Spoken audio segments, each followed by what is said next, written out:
Welcome back. We are very sorry for the technical hitch we suffered some minutes ago. Thank God we're back, and we are going to continue with our discussions on the outing of 20 Cameroonian women who wrote to the IMF to reconsider their manner of according loans to Cameroon, to investigate how what was given to Cameroon was used for before even thinking of giving some money.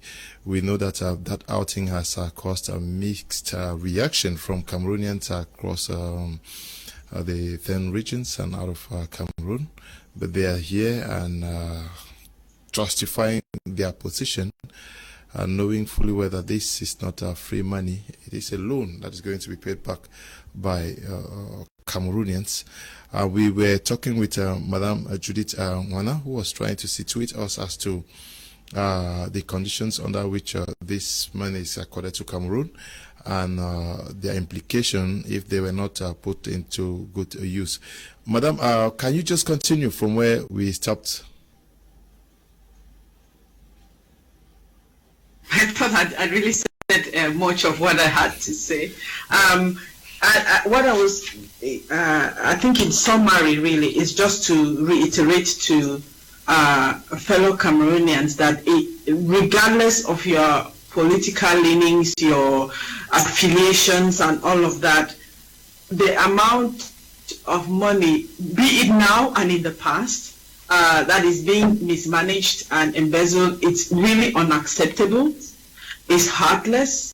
It's criminal, especially where we are today. And I mean, nobody, honestly, in their right minds, should really just sit back and take this as a daily occurrence or a normal occurrence. Like I was saying before, the international community should not be treating Africans or Cameroonians with different accounting or transparency rules, because they will not do this to some other person. You will not come and take a loan for 335 million, mismanage it and come for the next one, and they'll give it to you and keep coming and they'll keep giving to you. So I think to the point we were making earlier, and I think Rebecca raised it, that we cannot be doing this investigation and the same people who are implicated are still running around and managing the money, even still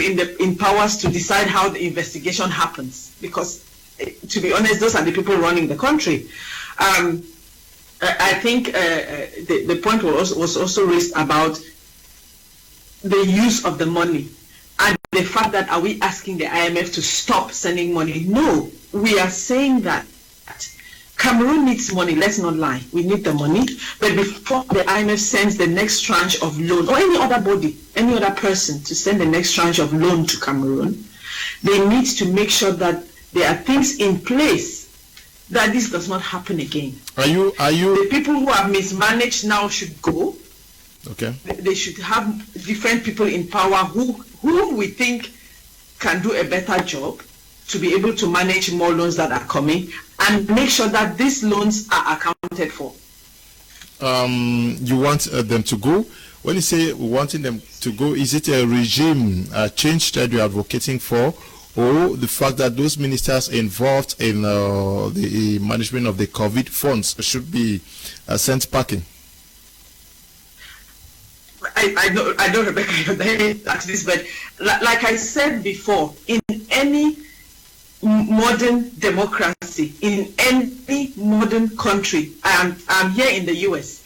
If tomorrow in the US they said the guy in charge of health, in charge of COVID, you cannot find 335 million, what do you think happens?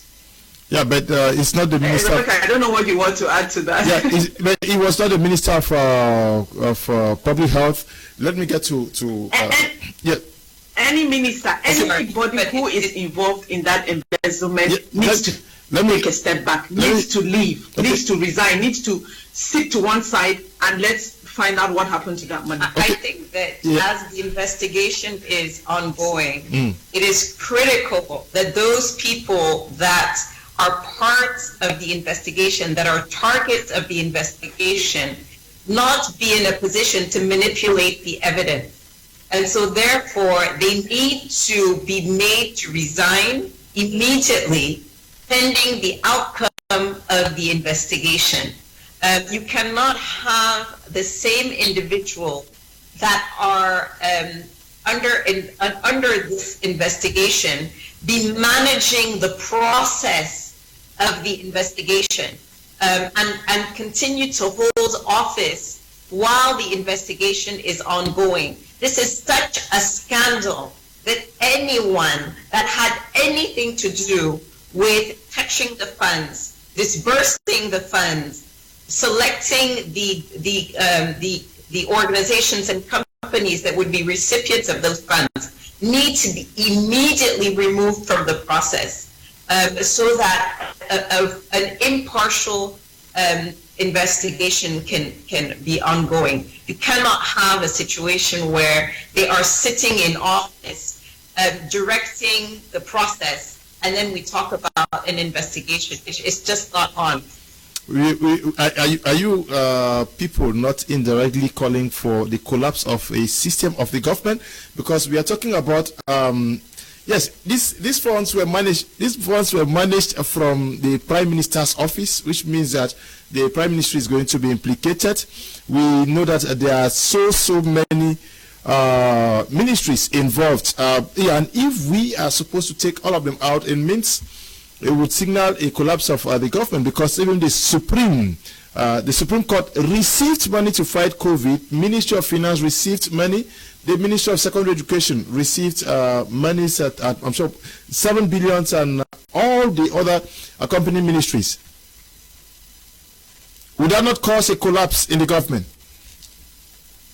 I think if it causes a collapse, it's only an indication of how large this scandal is. I think that's not what we're calling for. What we're calling for is accountability and an end to impunity. Would it cause, if that's what causes the collapse of the government, then I would say that it's just a consequence of the absolute the size of this incredible scandal. It's unbelievable the billions and billions of CFA francs that are involved in this process. It's not small money. And it is a huge scandal of international proportions. And we need to take immediate action. Not action in 10 years, as so many times things happen in this country. Is somebody will be arrested 10 years after they've carried out the crime, and then all of a sudden they become sort of victims of the system. That people start complaining that they're a victim, that they were arrested for no reason. They've held other positions in the meantime. What we're calling on the government actually to take immediate action to make sure that the evidence remains secured while the investigation is ongoing, and that there be a true investigation into this matter. Yeah, but come to think of it, that the IMF is maybe ready to give some money back to Cameroon, knowing that you give money to help a country stand on its feet, and these monies are embezzled, and the IMF is still ready to give money. But you are raising a worry. Also, you say that the government is rich enough to take care of itself, and to the extent that we will not need to borrow money from either the IMF or any foreign donor. You coming? Is that a question? I'm not the one that said that. I'm not sure who said that. Okay. I think for sure Cameroon is a country that it's contained in the letter. That is yes, it is there. The Cameroon is a country that has what we said is that we have the economic potential to satisfy the needs of Cameroonians, and there is no question about that. The letter says you as the IMF know that we have the economic potential to satisfy the needs of Cameroonians, their basic needs in terms of water, electricity, and so on and so forth, and to be able to take care of their health, to have a good quality healthcare system. We have that economic potential. There's no question about it. And I think we need to draw out here another question. Maybe we'll come back for another program on this, but Cameroon's indebtedness is steadily increasing. Right now, as they are taking a new IMF loan, as they've gone to ask for a new IMF loan right now, and they are also emitting a euro bond. A bond is a title, financial title that you're putting out onto the market. And Judith was talking about borrowing from Peter to pay Paul. This euro bond, for example, is a refinancing of a euro bond which they had already issued, and which they know that in 2025 they are not going to be able to pay, so they are now refinancing this new euro bond. And we have seen the indebtedness of Cameroon grow significantly in the last 2 to 3 years. The IMF itself, in its reports, is highlighting the fact that Cameroon debt is growing at a very, very worrying pace. So basically what we are saying is that this extraordinary country of ours that has everything, every resource you can name, you find it in Cameroon. That has been geostrategically placed. We did not ask for it. We are placed to be the gateway into Central Africa. We are placed with a market of over 200 people right next door in Nigeria. We have every economic advantage that you can imagine. But we don't create a tax system that can be an incentive to investment. We don't build infrastructure so that people can actually grow companies. We don't create a legal system. For companies to grow, you have to have justice. For companies to come and invest, you have to have justice. We don't build an educational system that can train the human resources that these companies need. So the structural reforms that are needed to grow an economy are not being made.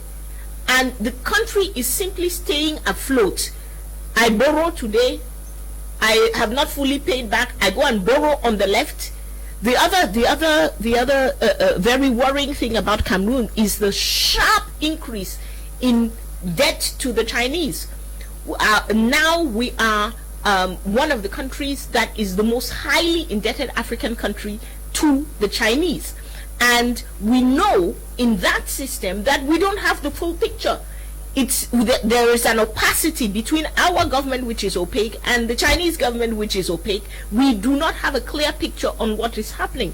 So every Cameroonian right now should be raising an alarm bell. You want to raise an alarm bell when the fire is down the road, not when it has already started burning your house. We are seeing financial management behavior on the part of our government which is sinking the country. You said, do we mean that we want the government collapse? Better the government collapse than Cameroon collapse.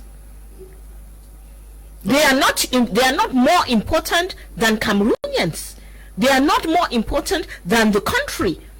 We have said it here. We saw Cameroonians die from COVID. Frontline workers who were taking care of patients did not have masks, did not have protective gear, were not even able to get tested in some cases. How is it okay that some people should be taking money and putting it in their pocket while others are literally dying? It just doesn't make sense. It just does not make sense. The letter was written, and I'm sure has been received. Yes. Yes. Now, what are you people expecting after this letter? You expect the IMF to say, okay, I won't give the money, and what next? Our objective is not to stop loan. Is to come out with an accurate form of managing a loan. So we are just asking IMF that if we have in our own audit, discovered that this money, it is the government that did the auditing. We are just using their report to write our letter. That if our government has realized that this money was mismanaged, you then you stop and think and rethink in the form that you give the other 30%. You cannot just come as Rebecca and Judith have been saying, that you don't come again and still give loans to be managed by the same people who mismanaged the former loan.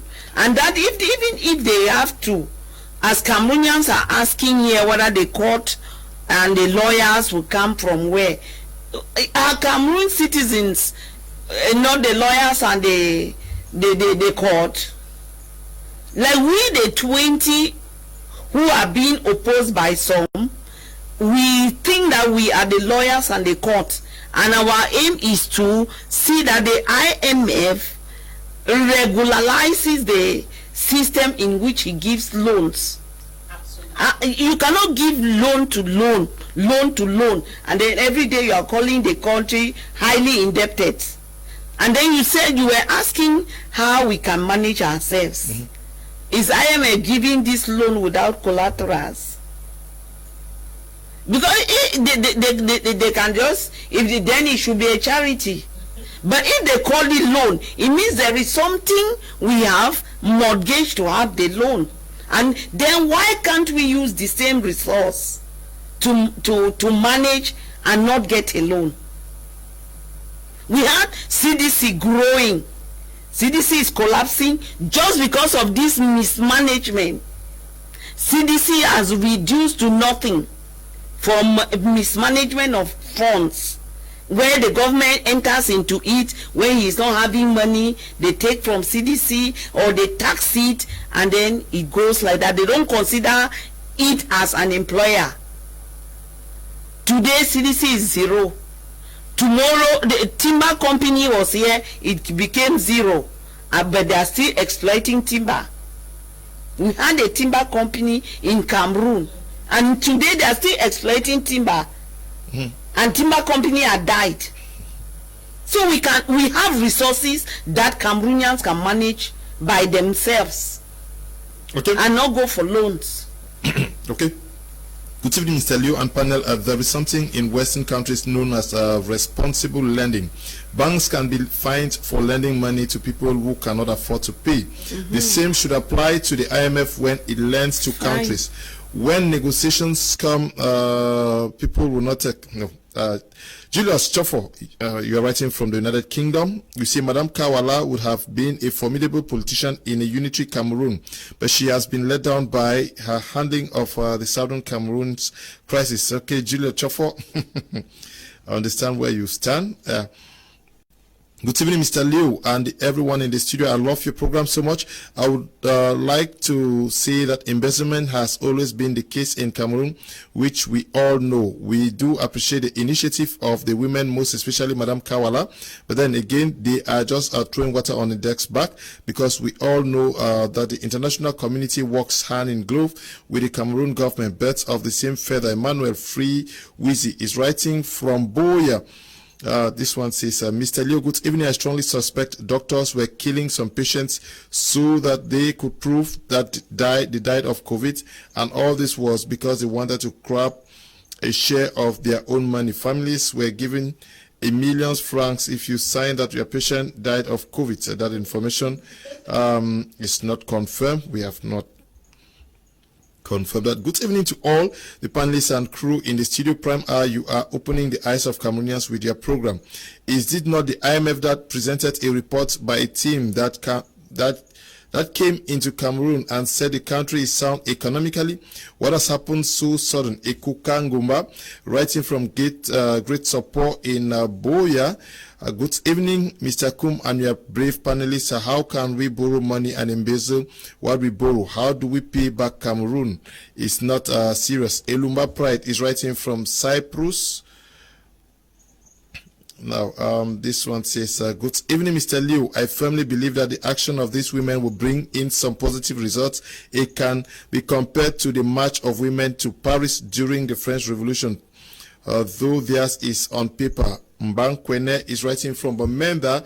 Madam Judith Angwana, I want us to talk about the Anglophone crisis. You are the co-chair of the Coalition for Dialogue and Negotiations. Are you not scared that we may be moving to another phase of the conflict with the increasing used by the separatists of IEDs and on the government forces? Are you also pressuring the separatists to see reason to come to table with the government? Yes, thank you for that. Yeah, of course, the CDN is actually working diligently to make sure that we talk to both. Not that the government will listen to us anyway, but we've been reaching out to all the armed groups, trying to reason and trying to see how we can get the armed groups to come together on not dissolve their groups, but at least on a collaborative voice to be able to have one voice to talk to the government and talk to the international community. The CDA, we believe in self-defense, but we actually believe in a peaceful resolution to the conflict. So we are working very diligently with other civil society organizations, women's groups, and other partners. If you remember, we had a conference last year, and people on this panel, Rebecca and Eka, they were there, trying to work towards a peaceful resolution to the conflict. We abhor any human rights abuses. We are calling on both parties to respect peace and security and make sure that we come to a point where we can have a ceasefire and lay down arms and talk. Every country has told us we are not going to resolve this militarily. It's not going to be won by war. At the end of the day, even in another 10 years, people will still end up on the negotiating table. So we might as well do it now. Yes, there's an escalation in violence, but we are hoping that with the amount of background work and negotiations and chats we are doing, hopefully with the help of every single person at home, in the diaspora and in the international community, we can put some pressure to get everybody, including the government, to come to the negotiating table. We are getting to 5 years in to this conflict. But the international community has also been just observing, because the conflict is reported by many quarters as one of the most neglected conflicts in in the world. Are you not also embarrassed by the seemingly reluctant attitude of the international community towards what's happening in Cameroon? And what gives you hope that this call to the UN Security Council may turn things around? Embarrassed, I think that's actually is not the word strong enough. I'm more than embarrassed. But like I said at the very beginning, there are other crises happening around the world, right? And people are having sorry about that. There are other crises happening around the world, and there are priorities. And there are also, like I said before, advocacy and other things that will stop our own conflict becoming a priority. There are other parties on the table in the Security Council. I've mentioned names who would not want this conflict resolved. On the other hand, let's agree that there's also a dynamic of war that's happening, where some people within the government and even in the armed groups are also using this war now for war economics and making money. So all of those things need to be taken into account. But we come back to the international community, and as I said before, you cannot keep doing the same things and expecting a different result. We have not been able to solve it ourselves for the past 5 years. We are not asking for the international community to come and give us a solution. We are asking for the international community to come and help mediate for us to find a solution, because we've not been able to do it ourselves. But we need to get them engaged. Okay, Madam Rebecca Enonchong, I don't know whether you also believe that the lasting, definite solution to this crisis can only come from without the country, from out there. Don't you think Africans can do this? Yeah, I don't think that the solution can only come from there, but I think it's part of what the solution can be. Okay. Obviously, we've tried so much to handle this issue on our own. It hasn't happened. There's bad faith, I think, somehow on both sides, and we really need peace. You know, I think that those people that are on ground zero and that have reached out to us so often, they just want the end. They want this to end. And we do need dialogue. We need a political situation. It's not a military situation that will solve the problem. So we're really hoping that with the attention that would come from the United Nations Security Council, the attention that would bring to the crisis, that there will be more willingness on both sides to engage, on all sides, because there aren't just two, on all sides to engage and to find a lasting solution for peace. But do you suspect some fishy attitude in some of our international partners? I'm talking about some countries, because this has been ongoing and they are aware. We have seen the Secretary General of the United Nations come to Cameroon. He was briefed, and we've seen Commonwealth, we've seen La Francophonie. All of them have been to Cameroon, but seemingly no action is taken. But why are you expecting them to care about the issue more than we do? You know, I think that's something that Cameroonians have this, you know, we have this very interesting relationship with foreign entities, in that we expect them to come and solve our problems more than we do. And we don't want them to intervene in our problems. So you have this thing about all the time, I see it especially on social media, where people will insult countries, insult ambassadors, insult people from all the, insult them to no end, and then ask them, but why aren't you intervening? Why aren't you intervening in our issue?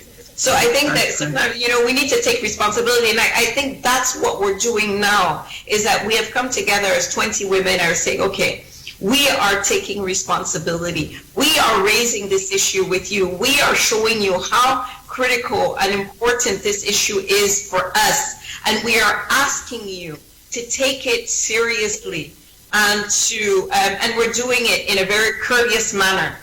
Because some of my friends and colleagues that are involved in this crisis have been, you know, it's very difficult to get a positive reaction and response from somebody that you're insulting day in, day out. So I think that you know, we've taken this initiative, we've taken this first important step to come together as one strong voice.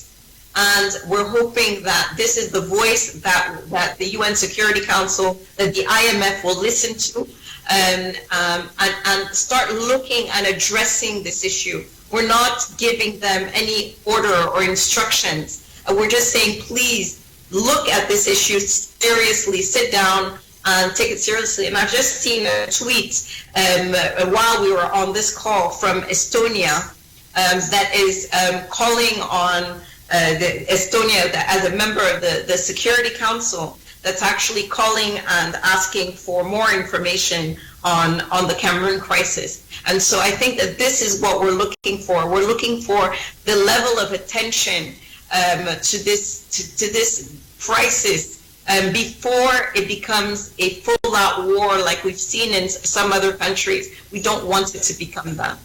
Okay, Madam Ka, after this this letter that has been written to the IMF, and you are hoping that something is going to be done? Are there some other activities that the women are looking forward to engaging to either ensure that the COVID funds are better managed and also pressing for an end to the ongoing crisis? I think one very important point I want to draw on again is that the 20 women who signed are women who have been working throughout for years and years and years to defend human rights in Cameroon, who have been working for the last 5 years to end these conflicts, who have been working on the Boko Haram conflict. So these women in and of themselves, they wrote as 20 women, but they are representative of, thousands and thousands of Cameroonians.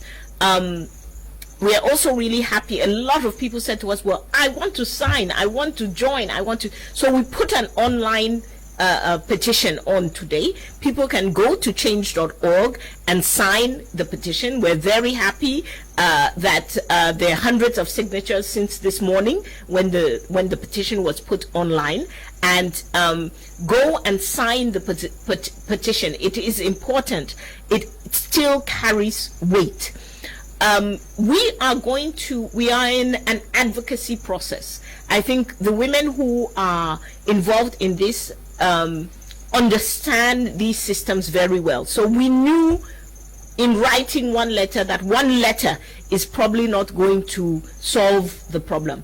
But it was to make a strong statement, to make our voices heard, to put pressure on those institutions as they sit and take certain key decisions. If Estonia is asking for more information about the Cameroon crisis, it is because the Security Council met today, and every single a member state, every single member of the Security Council, there are 15 of them, every single one received our letter. The letters were sent directly to them so that we could raise awareness about this. And so having these countries become aware means that we are gaining allies. We are gaining people who feel it is in our best interest to talk about this crisis. So we will continue with our advocacy action. We will also continue as individuals in the work that we have been doing on these issues. Do you plan engaging those who today are saying they're dissociating themselves from you? No, we are so making them understand better, because maybe nobody needs to understand better. I mean, this is, as we've said from the beginning, this is very simple. There's no, we don't need to write any book for people to understand. I think that we are not focused on those few individuals who are making noise. We are focused on this mass. If we're sitting here today, if this issue has taken on such prominence in the national debate and in the international debate, it is because Cameroonians are with us in their very large majority. And we are focused on those Cameroonians to see how we take actions going forward, how we communicate going forward, and how we continue on the pressure. We have to continue. Some people asked us, you again, writing again, talking about this again. As long as people are dying in the country, we will continue talking. As long as money is being embezzled, that is our money that should be going for the benefit of our nation, we are going to continue in our talk and in our action. Let me take a few. Hello, why didn't they involve many more women? Wose Kati is writing from Boya. I'm sure you can get to Madame Kawala if you want to join what they do. Absolutely open. Yes, so very happy. You can request for their numbers after the program. I'll send them to you. Yes, there's some people who have already written to me requesting the numbers. Good evening to you all in the studio. I want to thank you all for raising up this issue. May God continue to give you the courage. Mirabel is writing from Bomenda. Good evening, Mr. Liu, and all the women who have participated on this interesting program. Can you imagine these ministers ask us to cover our faces with face masks while they are busy embezzling money that was to support poor suffering Cameroonians? Chin Clinton Ekanyo Berinui, writing from Douala. Hello, Mr. Liu, and the female powerhouse around you. The form of the state is a big problem in this country. Embezzlement, corrupt, irrespective of COVID gate or whatever cause, is a way of life in Cameroon as a result of the system in which we are. When one man knows it all, then it's no longer a functioning state. Dennis is writing from Boya. Good evening, Mr. Liu, and all the members on the panel. We are tired with this all the time. We are, and also those who don't want the Anglophone conflict to come to an end. Okay, you say we are tired, we want an end to that. Good evening, Mr. Liu, and everyone in the studio. Please, we can wait to listen to the voice of the women there in the studio. They are speaking reality. Ekele is writing from Bonaberi. Good evening to you, Ekele. Now, after this letter, Madam says people are going to continue talking. What, if you were to advise the government, what do you expect to see happen within the government circle? Concerning COVID, I think the government has taken one step with a good tick, and then the next step now is to implement the audit report. The audit report had observations, and these observations must be implemented. And we've been repeating that embezzlers cannot remain to manage funds. So the government has all in its hands to shift these people who have been suspected and keep some people in their positions. Because you cannot tell me that you'll be investigating somebody and the person is with you. And then for the Anglophone problem, we have a problem of opinions. And until the Security Council can only help Cameroonians to sit down as one and debate on their opinions. We don't think that we are calling on the Security Council now to start coming with a peacekeeping force, because the peacekeeping force is only coming to pamper the problem and leave it there and go. But we want a problem where every Cameroonian, you saw some of the comments here, because Kawala is not of the opinion with the other people, they are not supposed to talk. No, we want a situation where we can all come as Cameroonians and talk on the form of our state. If there are people who know that they can live. There are people who know that they can remain, and we cannot do it with the gun. Only a referendum can say yes, this is what people want. Or it is not because you have to force me to swallow your opinion. I can never. And that is why some of the time you people talk about locally made guns, bombs. There is nobody who has ever seen where they make those bombs, and those bombs has no stamp on it to tell you who makes it. So we who are on the ground, we are facing a war that people are now selling us for the war. When you say locally made gun by the separatists, you already conclude that the separatists are making it. We should have seen a design that the separatists had been making. Then you can identify that one and say that this one comes from them. And then this one is coming from. Because from me on the ground, when they are coming to put that bomb, that day, the policemen will not be there. But yeah, that day, it is obvious. They say that no, the policemen were luckily not there. And then sometimes you see Amber boys acting a meter, just a meter away from the police. There was a killing in a hospital roundabout. You know that policemen are standing there. But they killed 2 people there. So we are pleading that somebody should come in, because we will soon get to the stage that they will start telling us that those boys are like Boko Haram, when they are not there. They are not doing anything as you claim. Okay. Yes, they are not doing it. Okay. Good evening, Mr. Liu, and to those courageous women, more grace. Esther is writing from Yaoundé. Alpha Valentine says, good evening, Mr. Liu. Good to see you back in the studio. Extend my greetings to Madame Kawala. God bless her. Vali from Kumba. Good evening to you, Vali.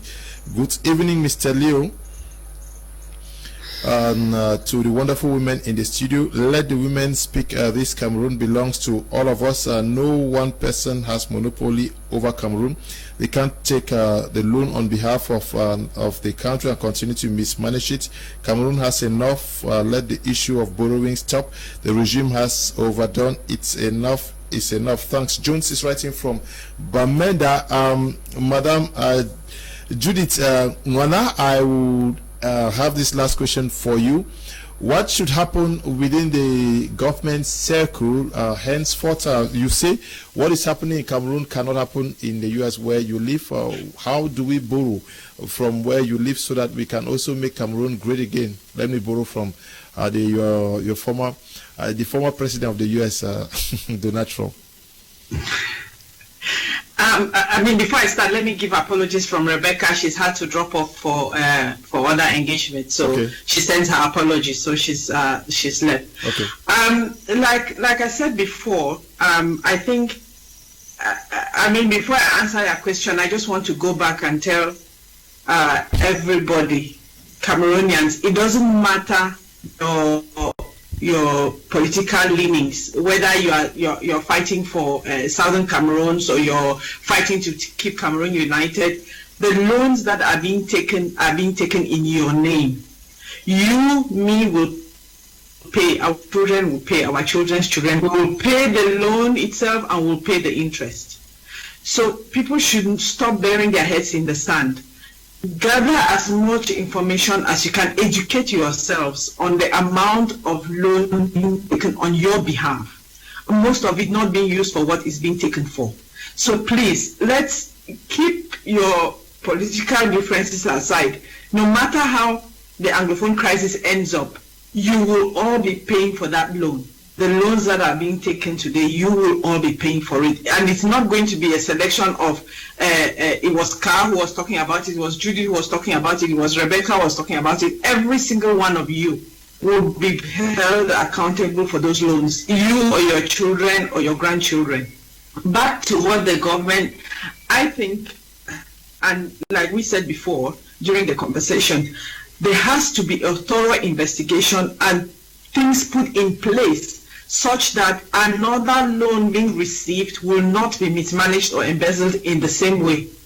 So, back to what we said before, those who mismanaged this last tranche of money cannot be the same people to receive another set of money to embezzle or to squander. Our advice is, like we said before, those ministers should resign. They should be able to have different people in place to manage those funds, and better regulations and caveats around those loans put by the IMF or any other person trying to lend money to Cameroon, so to make sure that there is enough transparency and good accountability for any more loans that are coming. And until that is done, my view is that loans should not be given to the government. And as I said before, I think there are enough Cameroonians now within the international organizations, those multilaterals, who have enough capability and capacity to track and check and make sure that we raise the alarm when these things are done, and we will keep at it. Okay, thank you, Madam Ka. What should be the way out of the current situation in which we find ourselves? I think the solutions have been given. Judith has just given. It's a clear way out. Ministers should be sacked or they should resign. Of course. I mean, once again, Mr. Kum, I went to your household. So you remember your washerman who has stolen your money. What do you do when you get home? You keep him there and keep him around your money and feel insecure in your own house? the first thing you do is you fire him. The first thing you do is you put him aside. This is, I mean, it's very, very simple, logical behavior. So we cannot have the same people who are, and even in a government, once you are suspected of having carried out a criminal activity, you are put aside while the investigation is going on. So they should resign now. Yeah, you're put aside. Resignation in most governments is just a polite way of letting you keep a little bit of self-respect while you are being put aside. So, so resign, fired. We need to have these people put aside.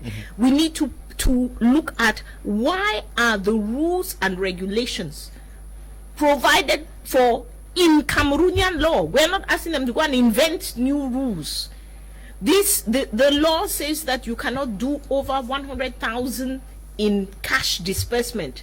The audit says these people were dispersing up to 100 million francs CFA. So you need to just make sure that the rules are in place such that the money you are now getting will be able to be managed. So I think for us as women, the way forward is very clear. We are going to stay on that message. We are going to keep on, and we are asking Cameroonians to join us. Thank you very much to all of those who are sending messages, asking for the phone number and so on. There's a lot of work to be done. To send a letter to the IMF, we did a lot of work. We did a lot of research. We did a lot of analysis and so on. To send letters to the UN, there's a lot of work to be done. Anybody who is willing and able should please join us. And as I have said, some of us, us as activists who do more. We have not stopped. We have not stopped calling for protest. We have not stopped going to the streets. We have not stopped wearing our black on Friday. So many of us are doing a lot of other activities. We have not stopped those activities. We have just joined this initiative. Okay. And it's in line. It works very well with what we are doing on the ground. Okay. Hello, good evening, Leo and co-panelists. Your topic is quite an interesting one. As a continuation of our yesterday's program on My Media Prime TV, more courage to those brilliant ladies. The culprits must be brought to book, irrespective of rank. Mr. Mungwa Marinus writing out there. Mr. Liu, Ma Elizabeth is speaking the truth, because we witnessing now in Bamenda is that the so-called boys kidnap somebody and pass where police people are standing, yet no intervention. So we are confused between who is who. Thank you there for your message. So many of them. Good evening in the studio. Good Fonkam Zuma, Valles writing from Melong Center. We can't solve Cameroon's problem without solving Africa's problem. So Cameroon remains an African country. We won't change anything if Africa is not changed in itself. We are going back to Bamenda, mobilize more women to join the cause. Of course. Okay. Yes, because we know that in any situation the women are facing the bunch of the problem. So we will not leave them out in anything. So we are still going to mobilize more women, and especially the youths for the boys, because part of our youths have already been taken to the other side of the crisis. That is, they've been given guns, and now some are misusing it, some are using it for self-defense. But we would like to even bring those youths, if we can, to ourselves, because they are all our children. When we mobilize mothers, their children will come. Okay. So we are mobilizing more women. Okay. You are mobilizing more women. We want to say thank you, Madam Judith, for taking part in today's edition of the program. Thank you you so much, and thanks for having us on your show. And we'll be willing to give you updates. Okay, we'll be waiting and hoping that the Coalition for Dialogue and Negotiation is going to be ready to answer to our call anytime we call. We also want to say thank you to you, Madam Ka, for always coming. Thank you. It's a pleasure to be here. And Mr. Kum, I must say that the quality of the panel, I felt very proud to be on this panel with these extraordinary women, and of course, masterfully managed by yourself. Thank you.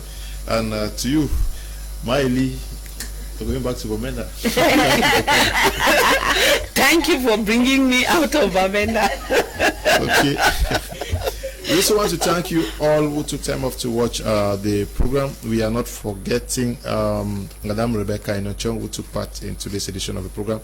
We are very grateful for her participation and her contributions. We also are very, very grateful to all of you who took time off to watch the program, sent messages. It's unfortunately we cannot read them. It will take me 30 minutes to go through what you sent to me. But I want to say we are grateful, and that we are very sorry for the technical hitches we faced today. We hope that tomorrow is going to be better. Tomorrow's edition of Prime Eye is going to be focused on the fallen God's general out there in Nigeria. I'm talking about Prophet TB Joshua. We're going to be asking what is happening to the church. We know that the son of Papa Adeboye died last month. Yesterday, another powerful man of God died in Nigeria. Lots of men of God are falling. What is happening? Is it an attack on the church? We are going to zoom on it tomorrow. We also want to say thank you to you, to the production team. Stay blessed. Bye-bye.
Education is the backbone of every economy.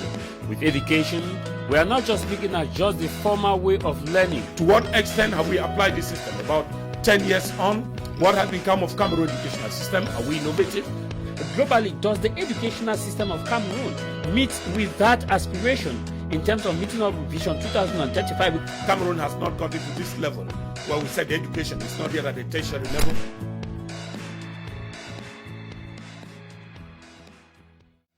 Hearing about the fight against COVID-19 that ministers used to champion. I remember when the ministers will all move to the street and media outlets and talk about the fight against COVID-19, distributing face masks and sanitary materials to help combat the virus. But since the government announced the audit of the funds, these days they are not talking about COVID-19. The question now is, has COVID-19 gone on exile, or is COVID-19 afraid of audit in Cameroon? This is House of Commons with me, Tamai Jarvis.